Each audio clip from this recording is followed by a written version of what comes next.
Olá pessoal, boa noite! Começando mais uma live semanal e hoje vamos falar sobre golpe na internet, como não cair. E aí, você conhece alguém que já recebeu um link malicioso ou um e-mail malicioso, um SMS, né? Eu já recebi, viu? Vou lhe dizer que eu já recebi SMS falando como se eu fosse me chamando com um nome que nem é o meu, nada a ver, e falando para eu atualizar dados e para ver a minha fatura do cartão de crédito, nada a ver. Então, o que acontece? Com essa pandemia, todo mundo isolado dentro de casa, então muita gente precisou ir para onde? Para poder fazer as operações, para poder fazer compras, precisou ir para a internet, para o online. E aí, quando vai para o online, quem não tem muita habilidade com a tecnologia, quem não está acostumado, né, a trabalhar, a observar as questões de segurança, então o que acontece? Muitas vezes é vítima de fraudes, de golpes, e aí é que mora o perigo, né? Então, para conversar sobre isso, porque aumentou muito, tem aí, a gente vai falar sobre a questão das lives, né? Muitas lives aí para ver a questão das doações e as pessoas querendo ajudar, mas tem coisas que podem dar errado com a questão das doações, das lives. Tem a questão dos bancos, auxílio emergencial, cartão de crédito, banco, conta mesmo de banco, né, que as pessoas terminam passando dados que não deveriam passar esses dados, e aí pronto. Quando a gente vê, só vai perceber quando a conta, né, já está lá com a baixa, né, com o golpe, enfim. Tem uma infinidade de golpes. Então, para conversar conosco sobre esse assunto, eu convidei nada menos do que um especialista em segurança da informação. É uma pessoa, um consultor, que inclusive presta muito serviço para bancos, né? E é sócio-diretor da Tempest, que é uma empresa de tecnologia que é focada em segurança da informação. Eu vou conversar com João Lins. João Lins, o Instagram dele é tuticart27, tuticart com... Vou botar aqui. Primeiro eu vou colocar aqui o tema da nossa live de hoje, né? Golpes na internet. Na internet. Como não cair. E aí, vou colocar aqui com @tuti, porque o Instagram dele é diferente. Tuticart27. Tuticart27. É João Lins. E aí, vou convidar João, porque ele já entrou aqui, que eu estou vendo. Vou chamar João para conversar conosco. E vou aqui dar as boas-vindas, né, ao pessoal que está nos acompanhando, Tiago Azim, Neide, lá de Natal. Olá, Neide! Agnes Pires, Andréa Brito, Epitácio, Sandro, Marta, Simoneide, está sempre conosco, Luciana... E RFDS Labs, eu não sei qual é o nome, mas enfim, vou chamar aqui João. Tem aqui um convite de João. Deixa eu chamar agora o fone de ouvido. Poder não ficar com eco e ter uma conversa mais legal com o João. E aí, João? Oi. Boa noite. Tudo jóia. E você? Tudo em cima? Tudo jóia. Ficou bom aí a luz, o treinamento que a gente fez aí. Muito bem, não está refletindo muito nos seus óculos. Deixa eu né? tirar Está aí com...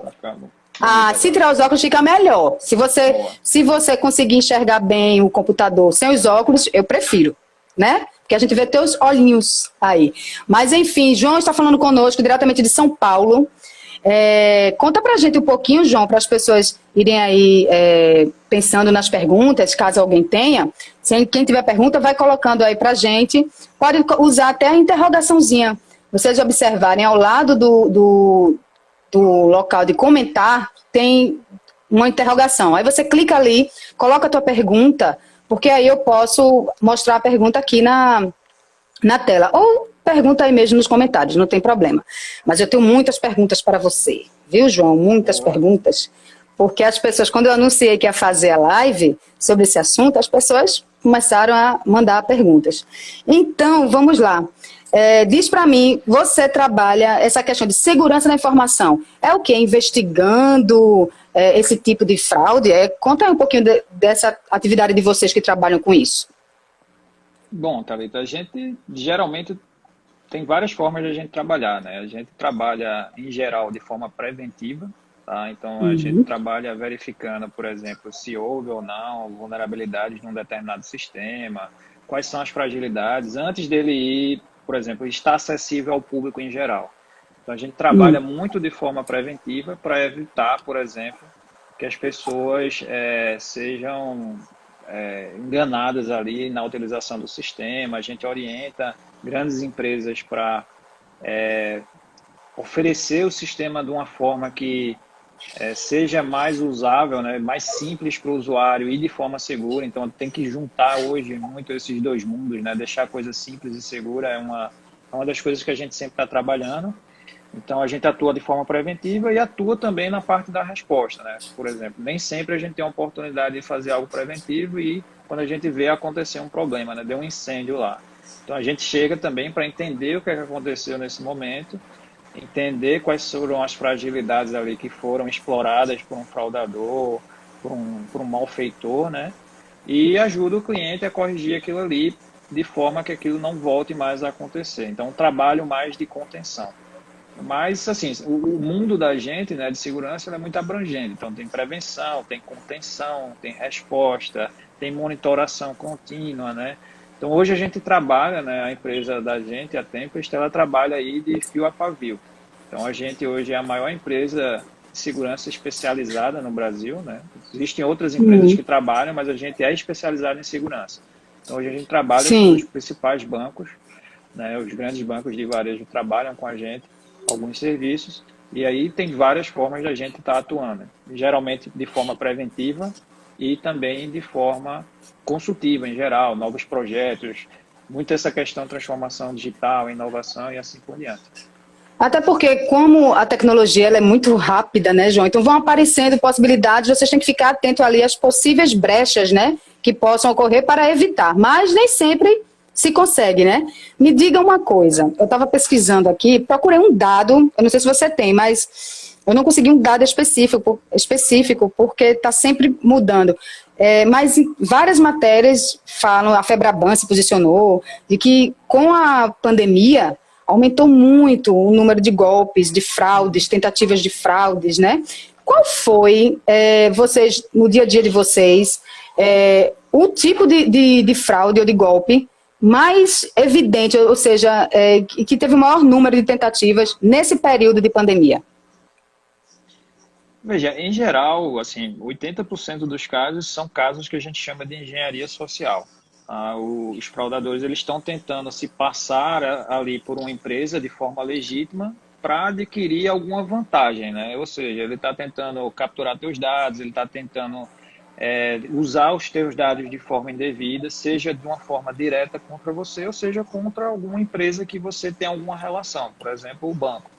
Então, assim, 80% hoje dos ataques, hoje, eles envolvem engenharia social. Então, tem várias formas de você fazer ataques de engenharia social, né, e ser enganado.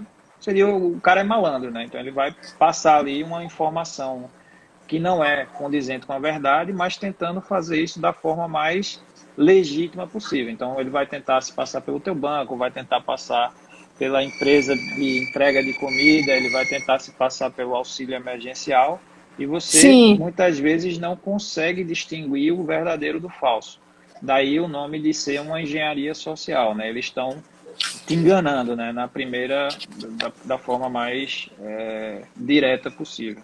Então, esse Dessa questão do auxílio... Nessa questão do auxílio que você falou, eu estava vendo aqui um dado do Google. O Google fez uma pesquisa, um levantamento e disse que assim que foi lançado o auxílio emergencial, surgiram pelo menos 20 apps, 20 aplicativos falsos, né? Ou seja, as pessoas, né, na ânsia de se inscrever, ia lá e preenchia no aplicativo que não existia, colocava os dados, e aí a pessoa, eles, em posse desses dados, eles conseguiam fazer retirar o auxílio.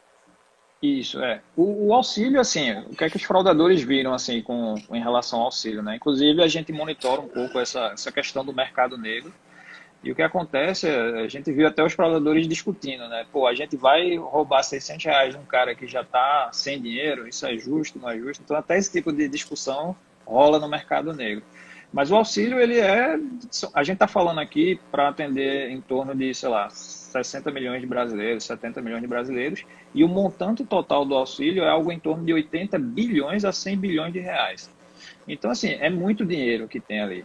Sem falar que existe um percentual desses 60 milhões de brasileiros que não vão conseguir sacar esse dinheiro, dos que vão conseguir sacar, o montante ainda assim é muito grande. Então eles vão tentar sacar de tudo, de gente que acabou de morrer, de gente que não tem nem celular e não sabe como fazer. E eles vão estar o tempo inteiro tentando fazer isso de alguma forma. Então, assim, por que é que houve uma grande massificação desse ataque? Pelo volume de dinheiro. Então, assim, o processo era relativamente simples, né? Você entrava lá com alguns dados seus e os fraudadores, eles geralmente tentam reaproveitar as armas dele. Então, ele tenta capturar teus dados para usar, sei lá, na recuperação do auxílio. Se ele não conseguir, ele vai tentar, de repente, te fraudar em outra coisa, fazer uma compra em e-commerce e assim por diante. Então, essas coisas, elas se aproveitam. Então, como o auxílio era algo que tinha que te pedir dados básicos, como CPF, nome, se você FGTS, dados que são pessoais teu, isso acabava, se funcionasse para essa engenharia do auxílio, já era ponto positivo, e ele depois poderia tentar, de repente, reaproveitar isso em outra coisa. Não custava pedir, entende? Assim, não há um dano em você chegar lá. Se você hoje quiser pedir o auxílio, você vai pedir. Você pode ser negado ou não. Então, não existe nada que impeça a solicitação do auxílio, né? Existem regras ali que você tem que cumprir, mas não existe um impeditivo. Então, dessa forma, há até um incentivo para que os fraudadores solicitem o auxílio de forma generalizada, entende? Então, por isso que massificou. Você falou aí que o Google mapeou 20 aplicativos. Fez um levantamento. 20, pelo menos 20. A gente conseguiu mapear 240, tá? Capturavam dados... Com relação ao auxílio emergencial?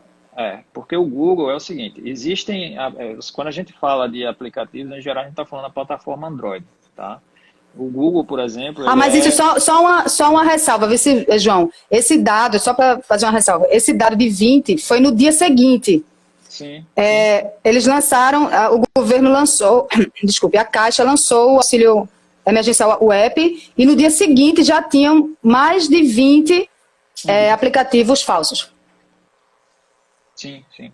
Não, foi um absurdo, assim, a quantidade de aplicativos tentando capturar dados para se passar pelas pessoas e solicitar o auxílio em nome delas, né? Mas, assim, a gente conseguiu fazer um mapeamento de 240, tá? Então, assim, por quê? Caramba! O Google, ele faz isso baseado nos aplicativos que vão para a loja dele, para o Google Play, né? Aquela loja lá que você vai pelo seu celular e baixa. Mas muitas vezes, o que é que os fraudadores fazem para, por exemplo, não serem impedidos, né? A loja, às vezes, o Google tem um processo de tentar identificar esses aplicativos maliciosos de alguma forma. Então, o que é que os fraudadores fazem? Eles colocam em lojas, vamos dizer assim... Confiáveis? Não, em lojas terceiras, em links na internet, porque no Android você consegue instalar aplicativos que não sejam da loja Google, em outras lojas, vamos assim dizer, tá? Para simplificar.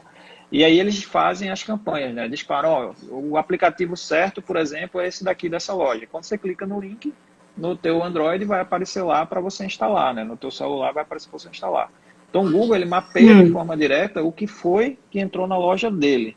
Mas tem outras lojas que também disponibilizam aplicativos que muitas vezes o Google nem chegou a ver lá. Então, a gente está olhando para um negócio bem maior. Então, daí terem aparecido também aplicativos em, vamos dizer assim, lojas não oficiais, tá? São lojas não oficiais. Então, qual seria a dica com relação a isso, João? Porque, veja só, a gente está vendo aqui, né, que essa questão do auxílio, um dia depois já tinham pelo menos 20 aplicativos falsos na loja do Google. Ou seja, eu imaginava que quando eu ia lá para o Play Store do Google ali, Eu imaginava que tudo que estava ali era real, era seguro. Então, não é. Primeiro passo, então, eu já tenho que ter mais cuidado, né?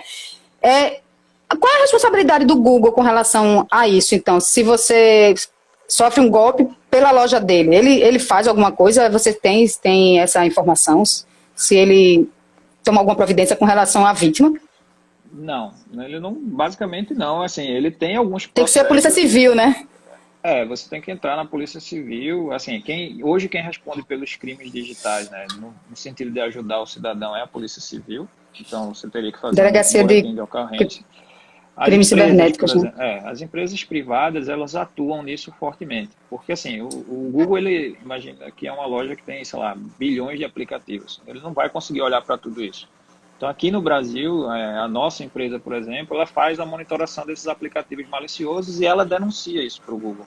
Então, alguns desses Entendo. aplicativos que o Google achou na loja dele foi provavelmente também denunciado por empresas como a nossa. A gente vai lá e diz, esse aplicativo subiu de uma forma indevida na tua loja, a gente está vendo que esse aplicativo aqui ele não condiz com a realidade dele. Então, Não sei. você consegue denunciar isso daí e o Google ele tem uma relação com alguns players de mercado, como empresas como a nossa, e aí ele confia na gente, ele vai lá e tira o aplicativo.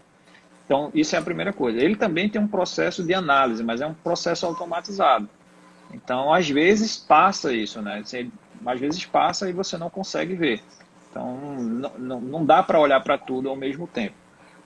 Aqui no Brasil, como a fraude é um negócio muito exacerbado, então, assim, empresas privadas como a nossa, a gente tem esse serviço de ficar monitorando esse mercado, entender o que está acontecendo e justamente solicitar que esses aplicativos saiam da loja, sejam elas legítimas ou não. Então, a gente faz isso para bancos, do mesmo jeito que apareceu, por exemplo, aplicativos que não eram legítimos do banco, né? De um determinado Do auxílio banco, emergencial. do auxílio emergencial pode aparecer do teu banco, entendeu? Agora, o que acontece Sim. muitas vezes é porque, em geral, você está instalando isso por fora e você muitas vezes não percebe. Mas, assim, no Google, a atuação dele geralmente é rápida. Então, provavelmente, desses 20 aplicativos aí, foram denunciados rápido, ele conseguiu tirar rapidamente a ponto de não, por exemplo, criar um estrago muito grande. O problema é o que está fora do Google, entendeu? Então, nunca, ou pelo menos tentar não instalar aplicativos que não venham pelas plataformas, pelas lojas oficiais, ou seja, a do Google e a outra é da Apple, né? Não sei Exato. qual. É isso. Tem a loja da Apple, né? Que a Apple ela tem um processo mais rigoroso. Por exemplo, quando você submete um aplicativo como programador, né? Como desenvolvedor de um aplicativo, em geral, às vezes passa até uma semana, 15 dias, a depender do volume de aplicativos que ele tenha para analisar. O Google, esse processo é mais rápido. Então, às vezes, passa realmente isso daí. Mas o ideal é que você sempre, por exemplo, tente instalar aplicativos das lojas oficiais. Então, sempre vai pelo Google Play, que é o aplicativo que vem geralmente no teu já Android certinho. Mantém ele sempre atualizado, tá? Sim, atualizar Então, sempre, né?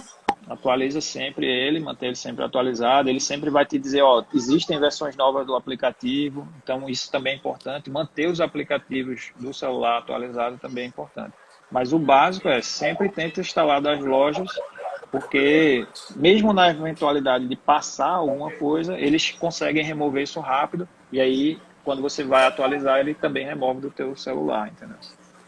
Quais são os dados que geralmente esse pessoal eles estão querendo pescar? Quais são os principais dados que a gente tem que ficar atento toda vez que vem alguém pedindo esse tipo de dado pessoal? Então, tudo depende, na verdade, do que a gente chama de mote, né? Existe um contexto da campanha, né? Então, por exemplo, quando a gente está falando aí do auxílio emergencial, ele vai pedir informações desse contexto do auxílio emergencial. Então, vai ser CPF, nome de mãe, data de né? Data de nascimento, nome da nascimento. mãe, se trabalhou em um determinado momento. Muitas vezes é uma cópia do aplicativo original mesmo, com os mesmos dados, para simplesmente, em vez de você submeter no canto certo, você submeteu no errado e o fraudador vai lá para colocar no certo. Então, em geral, é uma cópia, tá? Eles não pedem muitos dados a mais. Tem alguns que geralmente dizem assim, você tem cartão de crédito, aí eles tentam jogar uma engenharia em cima desse negócio. Então, a gente já viu aplicativo, campanhas, né, que a gente chama isso de campanhas, que os caras vão e pedem mais dados, pedem cartão de crédito para ver se você tem cartão de crédito. Se você colocar lá o cartão de crédito, o número, o CVV, o cara vai conseguir fazer compra. Então ele vai tentando, né? Então, às vezes uma campanha dessa não cai ninguém, aí ele tenta outra com menos dados. Então, é tentativa e erro. Imagina um e-mail marketing no mal, entendeu? É isso que acontece. Ele vai lá e só que em vez dele te levar para uma compra, ele te leva para uma fraude, para um lugar onde você de Para fato não tem. um site falso. Às vezes você olha, até que identifica que está tudo ok, né? Mas aquilo ali é tudo um ambiente falso. É Tudo fraude. falso. É uma fraude, exatamente. E com relação a banco, você que você trabalha sempre com consultoria para bancos, os bancos, eles não costumam mandar SMS, né? Como eu estava falando, eu falei na abertura da live, que de vez em quando eu recebo um SMS do Banco do Brasil, nem tenho conta no Banco do Brasil, né? Mas alguém pode ter a conta no Banco do Brasil, achar que é um SMS, passa um dado, né, uma informação, ou seja, o banco não manda, geralmente, SMS pedindo conta, né? Pedindo dados, né? Não, em geral não. Ele não manda nenhum dado te pedindo informação. Nenhuma. É muito difícil um banco te ligar para pedir informação. É muito difícil um banco mandar um e-mail dizendo preencha aqui. Então, assim, em geral, eles mandam. O banco até muitas vezes te avisa de algumas coisas por SMS. Ó, houve uma transação na sua conta, né, de R$ 50, de 100, de 600, a partir de um determinado limite, você mesmo pode escolher isso para você saber, inclusive você ser um agente de detecção da fraude. Então, às vezes, os bancos mandam mensagens, mas muitas vezes mensagens informativas, não são mensagens que eles vão lá para te pedir teus dados, tá? Porque o banco já tem teus dados. Então, se ele Sim, geralmente pois ele é, precisa confirme seus dados. Não tem porquê, né? exato. Então, não faz muito sentido isso, então os bancos evitam, né, de fazer esse tipo de coisa. Então, o ideal é, se você precisa cadastrar ou atualizar a informação, você ir na agência de fato, ou você ir num canal de comunicação Isso. oficial do banco, né, que está lá atrás do teu Você cartão. ligar, né? Muitas Você vezes você ligar, né? não confiar na informação que você está recebendo por um canal que pode não ser o confiável, né? Então, por exemplo, um canal de SMS, o link, né, que ele manda lá, muitas vezes é um link que você não consegue distinguir se ele é do banco ou não é. Então, geralmente, não recomendo se clicar em links que vêm via SMS, por exemplo, ou vêm via e-mail. Existem Sim. várias formas de você tentar enganar. Então, para o usuário leigo, é muito difícil estar distinguindo disso, né? Do que é certo e do que não é. Às vezes, até a gente que é profissional olha assim, pô, é muito parecido esse aqui. É um dos ataques que eu recebi muito agora, eu pessoalmente recebi, porque os caras tentam e-mail de todo jeito, foi o do boleto. Então, por exemplo, eu tenho Sim. neto. Boleto não é certo, não é verdadeiro, né? Você paga e não está pagando a conta. Exato, exato. Então, assim, eu recebi um boleto, né, da operadora, né, de telefônica, dizendo assim, ó, você não pagou, sua internet vai ser cortada. Então, você vê que há um apelo muito grande para você fazer aquilo da forma mais rápida possível. A primeira coisa, né, você vê que é um negócio muito apelativo, ó, sua conta vai ser bloqueada, você não vai conseguir fazer. Então, isso já é algo estranho, o banco geralmente não faz isso, tá? Então, o banco, ele tenta tratar de uma outra forma. E eu recebi um e-mail com um boleto lá dizendo, ó, você não pagou sua conta, sua internet vai ser cortada e você vai ficar sem televisão a cabo. Né? Então, o que você tem que fazer é olhar para aquilo, eu olhei assim e disse, ó, não faz sentido, porque eu não recebo fatura via e-mail. Eu não recebo nem fatura, na verdade, o meu é débito automático. Então, Sim. você já começa a desconfiar que tem algo errado. Então, você tem que pensar onde você está, qual o seu contexto em relação àquela empresa para não cair, porque assim, é muito convincente. Estava lá, o boleto era igualzinho, tinha a marca da empresa, o meu nome estava certo, CPF, tudo chegou no meu e-mail, entende? Então, assim, o valor era parecido A com o minha, valor que a eu minha internet pago. aqui, quer dizer, para vocês. Vou aí, voltou. Tá me ouvindo? Tô. Pronto, eu tô te ouvindo agora. Pronto, travou, eu não ouvi a parte que tu falou. Você falou assim, às vezes é muito parecido, tem até os seus dados, né? Isso. Como é que eles têm acesso a esses dados, hein?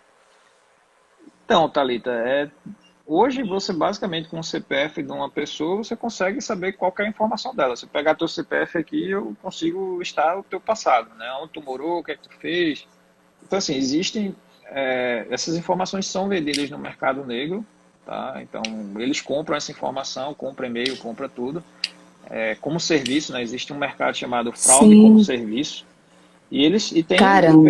caras especializados, né? Tem um cara que ele é especializado em mandar o e-mail, tem um cara que é especializado na engenharia do e-mail, tem um cara que é especializado no boleto, tem um cara que é especializado em abrir a conta para receber o dinheiro. É um mercado mesmo, assim, tem várias pessoas envolvidas nesse mercado e cada um atuando profissionalmente, assim, é bem organizado, é um crime organizado. Então, tem vazamentos também, né? As empresas hoje têm sofrido com alguns vazamentos por conta de alguns débitos técnicos que empresas que não cuidam bem da segurança ou às vezes acabam. O ambiente de tecnologia é algo que sofre muito, né? Se você coloca o ambiente hoje no ar e você não toma nenhuma providência em relação a ele, automaticamente ele vai se deteriorando, né? Ele vai ficando obsoleto com o tempo. Então, imagina que E você comprar um vai gerando computador. brechas, né? Então, assim, se você compra um computador e você não atualiza, se você não faz aquela higiene, né? Existe hoje um negócio chamado cyberhigiene, que é você cuidar do seu dispositivo, né? Então, você tem que manter ele atualizado. Do mesmo jeito que você cuida da sua higiene do seu corpo, você tem que cuidar da higiene dos seus dispositivos. Isso acontece no mundo inteiro. Então, existe um novo termo aí, que é justamente esse, cyberhigiene. Então, Ô, é João, manter agora, essas coisas sempre atualizadas, assim. E geralmente, só voltando à tua pergunta, eles pegam esses dados, ou eles compram, né, no mercado negro, de vazamentos, de bases que já vazaram no passado, ou foram vazamentos recentes também que eles acabaram tendo acesso. Isso é negociado no mercado negro em geral. agora com o celular, o uso cada vez maior do celular, as pessoas elas terminam caindo nesses golpes mais pelo celular, ou seja, eu quero dizer assim, elas têm menos cuidado, menos cautela em clicar em links, em fornecer informações pelo celular do que no computador. Tem algum dado a respeito disso, sim? Alguma evidência?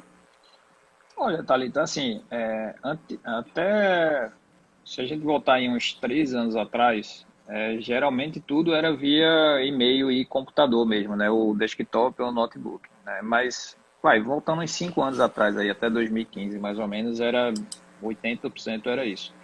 O que acontece eles investem aonde a pessoa pode cair. Então, assim, se hoje as Sim. pessoas usam mais celular, eles vão mandar mais para o celular. Então, assim, há um aumento de fato. O fato de você estar utilizando o celular não te protege, minimiza um pouco ali uma ou outra engenharia, por exemplo. Né? Por exemplo, ataques de malware, né? Que é o cara instalar um aplicativo malicioso, fica um pouco mais difícil e tal, mas não é impossível, já houve engenharias desse tipo. Mas, assim, eles evoluem de acordo com a necessidade. Então, assim, se as pessoas estão usando mais celular, eles vão criar mais engenharia, software, links, páginas adaptadas ao modelo de celular, entendeu? Ao Tem modelo também de que fazer celular. uma cyber higiene no celular. Existem. Antivírus Existe. que chama ainda, ou isso já mudou o Sim. nome? Eu Não, li é em algum lugar que antivírus. mudou o nome, não é mais antivírus, que já estão mudando aí os termos. Mas existe, é importante você ter no celular também isso, né? Um antivírus. É importante você ter, né? Porque, por exemplo, tem antivírus para a plataforma Android, por exemplo, que ele detecta, né? Se você instalou algum aplicativo fora da loja, ou eles fazem análise dos aplicativos constantemente, e aí ele sabe que aquele aplicativo ali, por exemplo, é um aplicativo malicioso, e ele vai lá e ele deleta o aplicativo, ou ele gera um alerta para você deletar. É importante você ter, especialmente se você é uma pessoa que clica em tudo, né? Então, hoje o que acontece? As pessoas estão em casa, né, sem ter o que fazer, recebendo um monte de informação ali, e as pessoas são incentivadas a clicar para ver o que está acontecendo. Então você tem que. As pessoas não são seletivas em relação a isso. Então ela clica e depois, é um texto muito grande, aí pum, desliga, né, e vai para outra coisa. Então, tem sim antivírus, o ideal é que você use, o ideal é que você mantenha sempre o sistema, né, do celular atualizado, os aplicativos das lojas Dos que você bancos, usa, dos né? bancos atualizados. Então, assim, no iPhone, por exemplo, se você tiver um iPhone, ou quem tem iPhone, vê que a cada 2 dias tem 20 aplicativos no mínimo para atualizar. Assim, todo dia essa atualização de coisas lá no iPhone. E a mesma coisa acontece no Android. O problema é que muitas vezes as pessoas não estão aptas, né, fazendo isso sempre. Existe alguma forma no Android de você fazer atualização automática? Porque eu mesma hoje precisei atualizar dois aplicativos e eu descobri que estavam desatualizados porque eu percebi que eu estava ficando para trás, ou seja, que estava diferente aparecendo para mim do que nos outros, mas eu pensava que atualizava automaticamente, mas eu não encontrei no Android. Pelo menos no meu, pode ser que eu não sou uma pessoa especialista, né? Mas eu sei que no iOS tem, né? Essa questão de atualizar automaticamente, né? Ambos têm, sim. O meu eu só achei de aplicação do sistema, atualizar automaticamente apps do sistema, mas outros aplicativos eu não encontrei isso. Não achei. Mas eu também, assim, não investiguei, né? Mas é importante, então, ficar sempre atento. Tem aplicativo de banco, essas coisas, tá lá atualizando sempre, né? Para evitar ser vítima, né, de algum golpe. Exatamente. E só instalar da loja oficial, né? Da loja oficial do Android ou da Apple Store. Google Play ou Apple Store. Tá. Isso é o principal. João, tem uma coisa que me chamou muita atenção, que foram nessa pandemia, as lives, né? As lives para arrecadar doações. Então, começou-se muito a usar os QR Codes no canto da tela, né? Então, tira uma foto do QR Code, aí quem tem lá o aplicativo vai, faz a leitura e já faz a doação. É direcionado para o site, né? Que está ali arrecadando o valor. Quer dizer que esse tipo de situação também do QR Code também é frágil? Tem como fraudar isso? Tem, assim, o que é que aconteceu no caso das lives, né? Isso ficou conhecido popularmente aí no mercado como GatoNet, né? Tipo, foi basicamente GatoNet, Jesus. GatoNet, geralmente da mesma forma que existem essas TVs, né, a cabo aí que a galera chama que geralmente é uma retransmissão da TV a cabo por outros meios, né? Houve também uma retransmissão das lives para o próprio YouTube lá, para os próprios canais de stream por outros meios. Então, ficou conhecido como GatoNet. Nos primeiros, assim, acho que a primeira live que teve foi a do aquele cara lá, eu não sou muito fã de sertanejo, mas é o embaixador lá, como é o nome dele? É o Gustavo? O Gustavo. Não, é o Wesley? Não, Gustavo Lima. Eu também não sou muito. Gustavo Lima, né? Eu estava assistindo, mas o nome Conheço muito não. É Gustavo Lima. Então, o que aconteceu lá foi assim, ele foi quando aconteceu aquilo ali, a primeira tentativa que o pessoal fez foi o quê? Viu que ele teve uma grande quantidade de pessoas, acho que ele teve 1 milhão de pessoas ali assistindo, e as pessoas criaram outros canais dizendo que estava passando a live dele. Então passaram a retransmitir por outro canal lá, e não o oficial dele. Nesse primeiro momento, o que se estava tentando fazer é criar um novo canal, gerar uma quantidade de subscrição grande para se ganhar dinheiro com o próprio Google, com o próprio YouTube lá mesmo, tá? Então, eram coisas que não estavam previstas lá que poderiam acontecer quando começou essa moda de live, mas logo em seguida o YouTube tomou algumas providências e criou sistemas de monitorar isso daí de uma forma. Em seguida, a segunda investida, quando depois já antes da live da Marília Mendonça, a gente começou a ver essas trocas de QR Code, né? O QR Code é a mesma coisa. Qual é o problema hoje dessas tecnologias, né? Elas são bons desde que você tenha um público educado e que não seja tão hostil, né? O Brasil ele é muito hostil no que se diz respeito à fraude. Então, assim, o fraudador brasileiro ele é muito inteligente, né? É perspicaz em relação às fraudes que ele está fazendo. E o que a gente viu foi que ele, além de retransmitir para tentar ganhar tráfego lá no canal e depois monetizar esse tráfego, ele também começou a substituir ali o QR Code. Se eu não me engano, houve 2 tentativas dessa, mas foi detectado, foi denunciado e foi tirado. Mas teve live dessa que chegou a conseguir, se eu não me engano, 1,5 milhão de pessoas que estavam no canal errado assistindo a live, você vê. Então, e doando, certamente uma boa parte fazendo doação. E esse dinheiro nunca chegou, então? Ou se consegue? Não se consegue, né? Não, às vezes você consegue, né? Depende muito para onde foi o dinheiro, para onde foi doado, a depender da denúncia que foi feita e de quem era. Existem formas de você conseguir recuperar esse dinheiro e tentar colocar ele no destino certo, né? A questão é, se o crédito na conta lá do QR Code foi feito rápido e o fraudador estava lá na boca do caixa sacando, que provavelmente é o que aconteceu, isso daí não foi não foi recuperado. Mas eu não tenho uma estimativa de quanto conseguiu se realizar com isso. Mas hoje já, assim, depois da de Marília Mendonça, se eu não me engano, da primeira dela, já houve uma forte atuação aí do Google e do YouTube para tentar mitigar aí esse problema e evitar que as pessoas começassem a fazer isso. Mas na última agora de Wesley, que foi o Wesley e aquele cara lá do Raça Negra, Wesley Safadão, e o cara o Luiz Carlos, né? o vocalista. Quando eu fui procurar lá a live dele, tinha dois canais lá. Tinha anúncio dele e tinha um outro canal, que era outro cara, que na verdade o cara tava tentando puxar para um cantor que tipo, eu nunca tinha visto lá, mas tipo, era o mesmo flyer, né? O mesmo anúncio, só que levava para outra live. Então o cara tava usando só a imagem indevida e não retransmitindo, na verdade. Mas aconteceu. Vê, André. Não, pois é uma coisa assim, e a gente tá longe disso acabar, porque todo final de semana vem mais e mais lives, vem mais e mais lives. As pessoas, então, qual a orientação que você dá com relação a essa questão do QR Code? É melhor ele não ir no QR Code e tentar fazer a doação direto no site, tentar acessar o site, para as pessoas que querem ajudar, né, ficarem mais seguras de que estão fazendo a doação para o lugar certo. Qual a orientação com relação a isso? Porque é difícil de você identificar, tem que ter um olhar muito, muito aguçado, né, para entender tudo isso.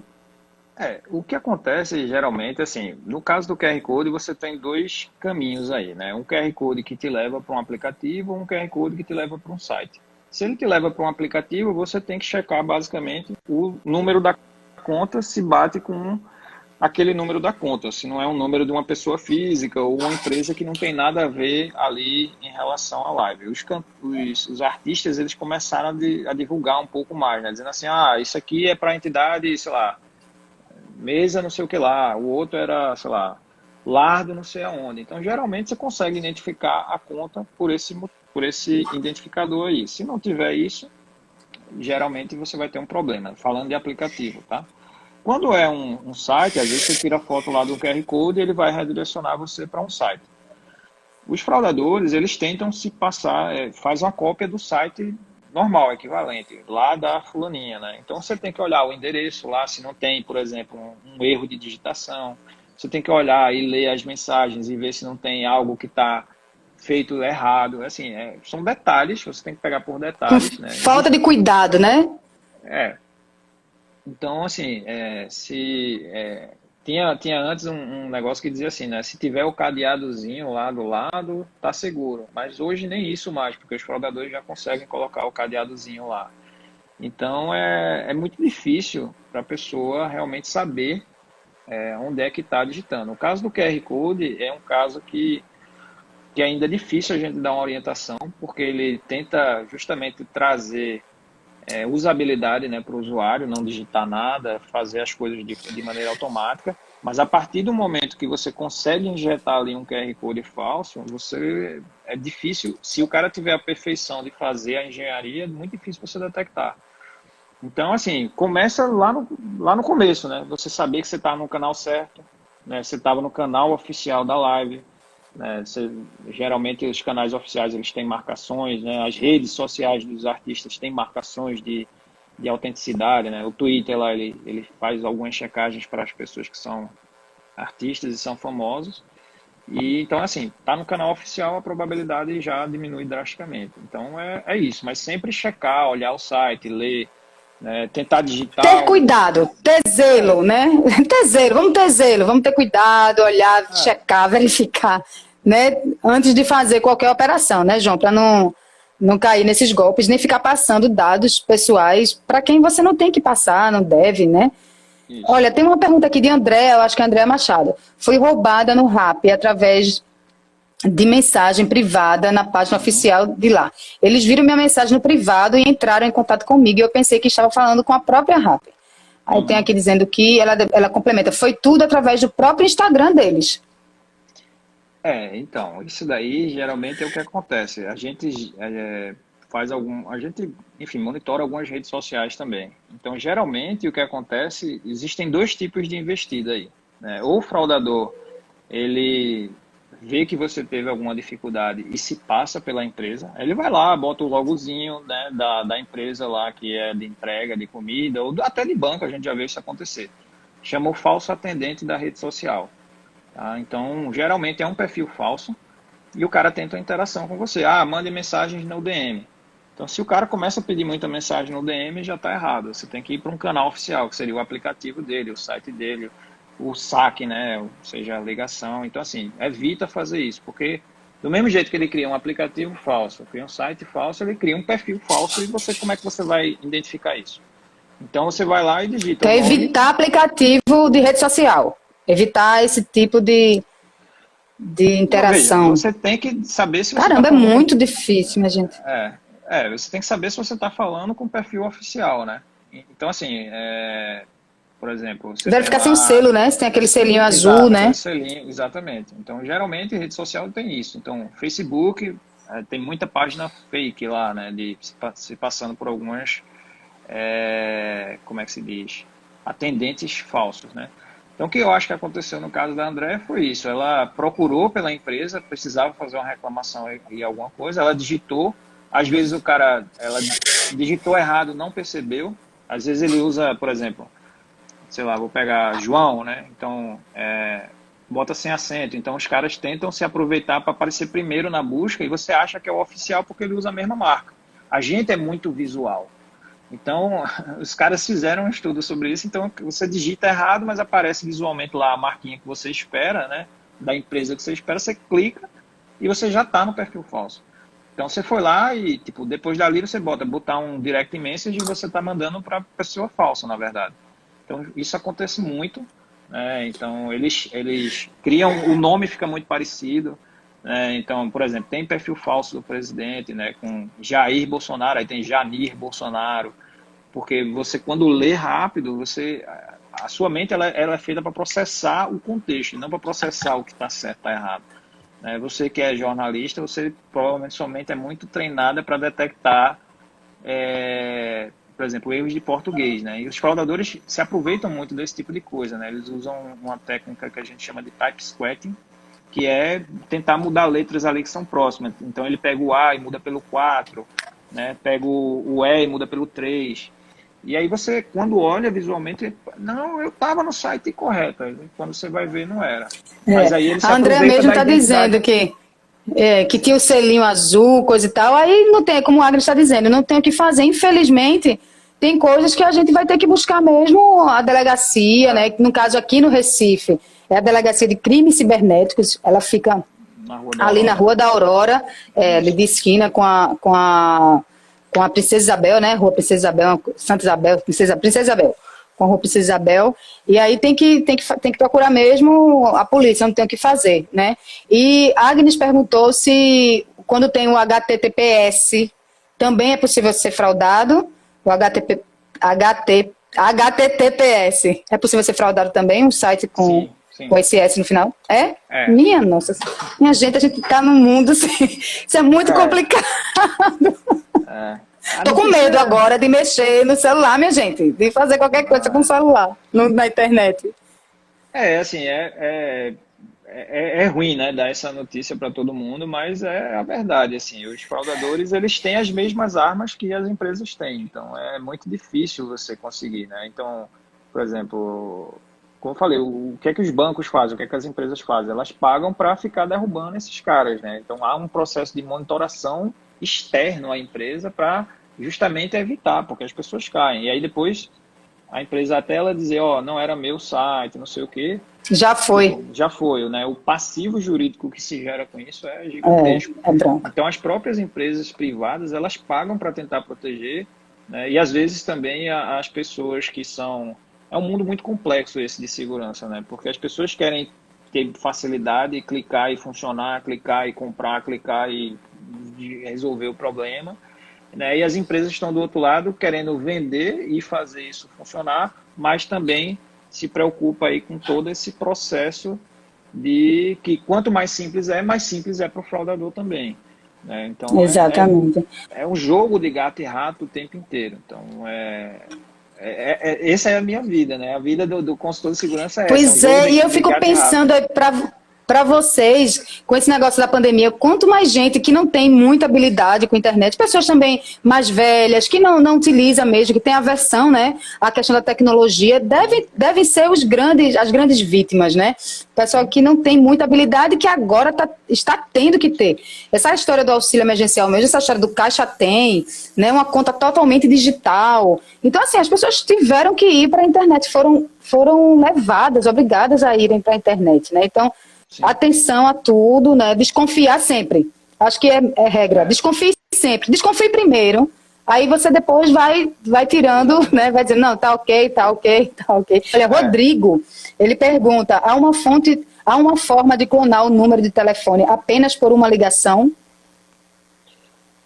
Veja, clonar um número de telefone por uma ligação. O número de telefone existe, assim, por uma ligação. É porque, assim, essa é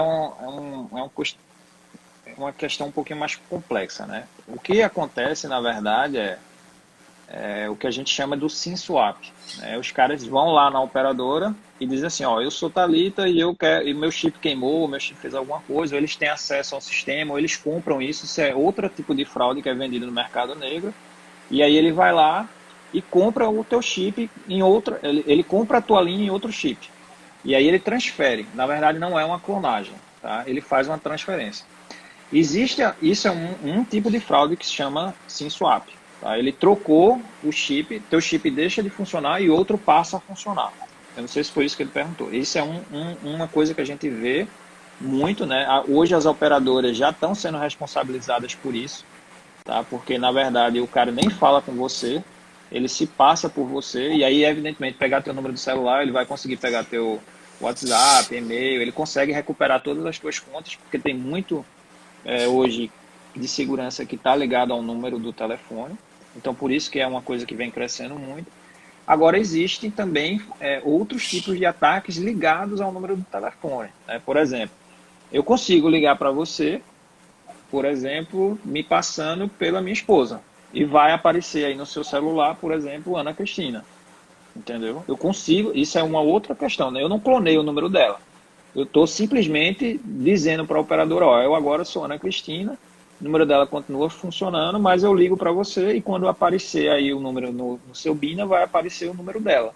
Então isso é uma outra técnica que existe, que também funciona, que chama spoofing, que é você se passar por um número. Isso é diferente. Não é uma clonagem do número, tá? Mas aí são coisas distintas. Eu não entendi bem o que ele quer saber, mas vai aparecer no meu celular como se fosse Aninha. Exatamente. Sem ser. WhatsApp, Telegram, hoje são portas de entrada para esse tipo de para golpes, né, João? Tem mesmo assim, o que a gente pode fazer para evitar, porque que esse tipo de aplicativo seja clonado ou que a gente seja atacado por isso? Eu tô começando a ficar desesperada. Quanto mais eu falo, mais eu fico. O que acontece na prática, Thalita, é o seguinte. Os fraudadores, eles se aproveitam da nossa comodidade, né, da comodidade do ser humano. Então, se a gente começar a falar aqui, né, ninguém teve na escola, por exemplo, aula de segurança, né? Você não sabe se proteger contra ataques virtuais sobre coisas que as pessoas vão te dizer. Teu pai te dizia, toda vez que tu sai de casa, tem um malandro na rua querendo te enganar. Não seja besta. A mesma coisa acontece no mundo virtual. Então, o que você tem que fazer é ficar ligada e usar as ferramentas que todas essas empresas estão te dando. Então, por exemplo, você tem que mudar a sua senha constantemente, né? A gente diz, não usa uma senha Eu tenho dupla, como é que chama? Dupla verificação, né? Eu coloquei no WhatsApp, coloquei no Face, eu acho que foi Face. Isso. Onde tem, eu boto. Isso, duplo fator de autenticação. Mas, tipo, você é uma exceção. Se a gente pega um número disso, por exemplo, sei lá, de cada 100 pessoas, o percentual de pessoas que usam duplo fator de autenticação hoje, pela estimativa, é 20% das pessoas. Isso é muito pouco. Então, assim, o fraudador ele vai continuar investindo, entende? Ele pode até descobrir tua senha, ou tua senha vazar. E, por exemplo, outro problema que acontece muito, né, é o reuso da senha. Você usa a mesma senha no teu Instagram, no Facebook, ou você usa uma senha frágil, por exemplo, no teu e-mail, e o teu e-mail está ligado ao Instagram e está ligado ao Facebook. Então, assim, você tem que usar uma senha complexa, né, que só você saiba, que você tenha certeza que você O não que é disse uma para senha ninguém. complexa? Dê uma dica aí. O que é uma senha complexa? Olha, assim, uma senha complexa, na verdade, é algo que não é óbvio. Tá? Então, geralmente, o que as pessoas fazem? Elas usam senhas óbvias, a data de nascimento, né, o nome da Sim. filha, arroba a data de nascimento, né? Então, assim, são senhas que são dedutíveis, 1, 2, 3, 4, 5, 6, né, padrões de teclado. Então, todas essas questões já são amplamente difundidas e testadas no meio de fraude. Né? O que é ideal é, por exemplo, geralmente você bota a senha sem espaço. Então, existe um padrão de senha que ele chama Diceware, né? Que é um padrão de senha que você usa palavras para escrever a sua senha. Tem uma gatinha aqui do meu lado aqui, tá? É Lara aqui. Ah, cadê ela? Bota ela aí. Ela já foi, correu. Já foi? Bom, mas assim, existem senhas que são baseadas em palavras. Então, por exemplo, eu uso palavras. Então, eu uso, sei lá, bola, tato, gato, sei lá, teto, bicho, entendeu? E pronto, aí você bota lá um número, alguma coisa que não faz sentido. Esse é um tipo de senha que o fraudador vai tentar. E a complexidade computacional para você tentar fazer ataques contra essa senha, ela é absurdamente alta. Então, vai demorar muito tempo para ele conseguir fazer um ataque ali contra essa senha. Enquanto se você tem uma senha pequena ali de 8 caracteres, 10 caracteres, o poder computacional que a gente tem hoje é muito grande e faz com que a gente possa descobrir essa senha por tentativa e erro, entendeu? Então, o ideal é que você use uma senha que seja fácil de você saber, mas difícil das pessoas descobrirem. Então, por exemplo, Misturar também letra maiúscula com minúscula, isso ajuda a dificultar? Ajuda. Sim, com certeza. Por exemplo, se você usa, geralmente você tem aqui caracteres específicos, né, no teclado. Você pode usar caracteres que não existem. Mas o que é que isso vai fazer, na verdade? Vai fazer com que você tenha dificuldade de digitar a sua senha. Quando você usa palavras, né, imagina assim, vou criar um padrão para mim. Eu vou criar um padrão que eu uso palavras de 4 letras. Então, vou botar arte, teto, bola, gato, pronto. Estudei uma senha? Arte, espaço, teto, espaço, bola, espaço, gato, espaço, um número com um caractere especial, por exemplo. Entendeu? Não é difícil de você decorar, mas é complexo de você usar isso no dia a dia. Para ele assim, poder chegar nisso, né? Entendeu? Até para ele olhar e dizer, me diga a sua senha, você não vai digitar, entendeu? Então, aonde você armazena essas senhas também, né? Então, tem várias, assim, são muitas possibilidades, são muitas tentativas e ninguém está imune a isso. Mas o importante é ficar atento, né? Hoje o principal, se eu pudesse dar uma recomendação, é proteja a tua conta principal de e-mail. Então, assim, você tem uma conta de e-mail lá, por exemplo, Gmail, Hotmail, coloca a senha mais forte que você puder nessa conta, porque, assim, todas as outras contas que você tem, do Facebook, do Instagram, até do WhatsApp, por exemplo, quando você tem o segundo fator de autenticação. Meu irmão vive dizendo isso pra mim, nem sei se ele tá assistindo, mas ele vive dizendo isso pra mim, pra eu reforçar a minha senha. Pois é, e aí... Vou repensar aí alguma. Fico doidinha com tanta senha.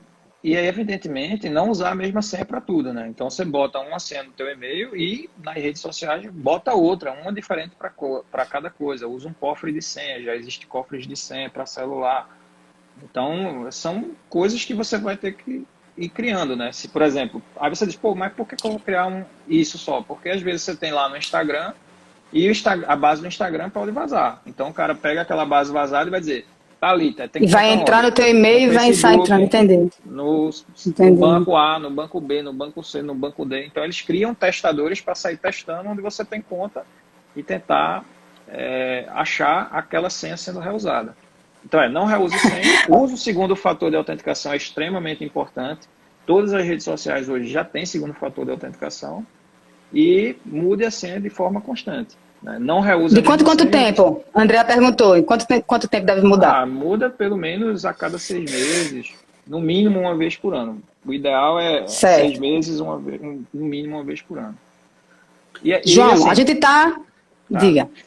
Não, fica à vontade. Estamos aqui, se lembra que eu te falei ontem, estamos a 5 minutos, 6 minutos exatamente, do nosso fim, da nossa live, antes que o Instagram vá e feche. Então, eu quero que você termine o que você estava falando. A gente vai tentar responder algumas perguntas que ainda tem aqui, para a gente poder fechar a live respondendo ao pessoal. Então, termina aí o teu pensamento e vamos ver. E se tiver alguma coisa ainda importante para a gente passar, vamos passar nesse tempo. Temos 5 minutos. Não, assim, eu acho que o mais importante, assim, eu acho que é as pessoas tentarem ficar um pouco mais atentas, né, a toda essa, vamos dizer assim, tentativa de aliciamento que existe, né? Os fraudadores vão tentar aliciar você de alguma forma. Então, assim, não cai nessa... Tipo, tudo que é muito fácil, na verdade, tem um preço. Então, ninguém vai te dar cerveja de graça, ninguém vai te pagar a parcela de auxílio dobrado, o vídeo sei lá, do hospital que foi construído em 2 dias talvez não seja verdade. Quando a oferta é Entendo demais, quem né? é que está passando isso. Exato. Quando a gente desconfia, né? Então, assim, muito cuidado com esse tipo de coisa. Oi, acho que falhou aí, né? Então, acho que é isso, assim, é ter cuidado. Pausou, foi, mas voltou. Eu acho que é ficar atento, né? E muito mais, o que é importante é você tomar uma postura ativa, né? Tipo, você, por exemplo, se você está em dúvida, liga para o teu banco, ó, recebi aqui um e-mail, está dizendo que minha conta está bloqueada, não sei o que, eu estou achando estranho. Olha o remetente do e-mail, olha o link da URL, né? São muitas coisas, assim, tipo, é até injusto eu dizer para vocês a quantidade de coisas que tem para fazer. Mas, assim, não se deixe levar por coisas que vão chegar até você. Porque vão chegar coisas que pode ser que esteja exatamente no teu contexto, na tua aflição. Né? Pô, eita, minha conta não pode ser bloqueada agora. Pô, ele se aproveita dessa tua necessidade. Então, assim, quando você tiver uma necessidade latente, né, promoções muito fortes aí com e-mail, então, ou SMS também, né, ou WhatsApp.